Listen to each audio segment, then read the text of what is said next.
Hello viewers, welcome to my channel. আজ আমি রান্না করব ডিম আলুর ঝোল। এজন্য এখানে আমি 5টা ডিম নিয়েছি। ডিমগুলোকে আমি মাঝখান থেকে কেটে তেলে ভেজে নেব। এজন্য ফ্রাই প্যানে সামান্য তেল দিয়ে দিছি। এবারে তেলের ভিতর আমি সামান্য হলুদ গুঁড়ো ও অল্প পরিমাণে লবণ দিয়ে দেব।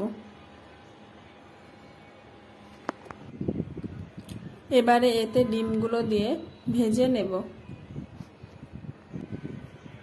ডিমগুলোর এক পাশ ভাজা হয়ে গেছে। এবার আমি ডিমগুলো উল্টে অপর পাশ ভেজে নেব। ডিমগুলো ভাজা হয়ে গেছে।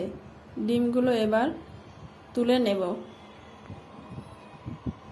ফ্রাই প্যানে আবার অল্প পরিমাণে তেল দিয়ে দেব। এবারে এতে ফোড়নের জন্য সামান্য জিরা, একটা তেজপাতা, এক টুকরো দারচিনি ও 2টা এলাচ দিয়ে দেব। এবারে এতে 2টা পেঁয়াজ কুচি দিয়ে ভালো করে ভেজে নেব। এই পর্যায়ে এতে আমি 2টা আলু এভাবে করে কেটে দিয়ে দিয়েছি। এবারে এতে আমি হলুদ গুঁড়ো, মরিচের গুঁড়ো ও লবণ দিয়ে ভালো করে কষিয়ে নেব।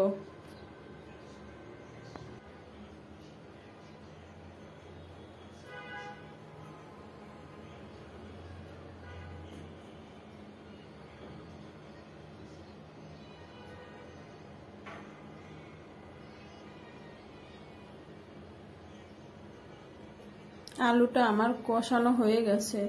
এবারে এতে অল্প পরিমাণে জল দিয়ে দেব।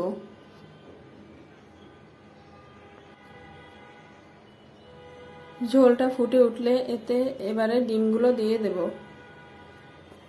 এবারে কিছু সময় এভাবে রান্না করে নেব। রান্নাটা আমার হয়ে গেছে। এবারে এতে আমি সামান্য গরম মশলা দিয়ে নামিয়ে নেব।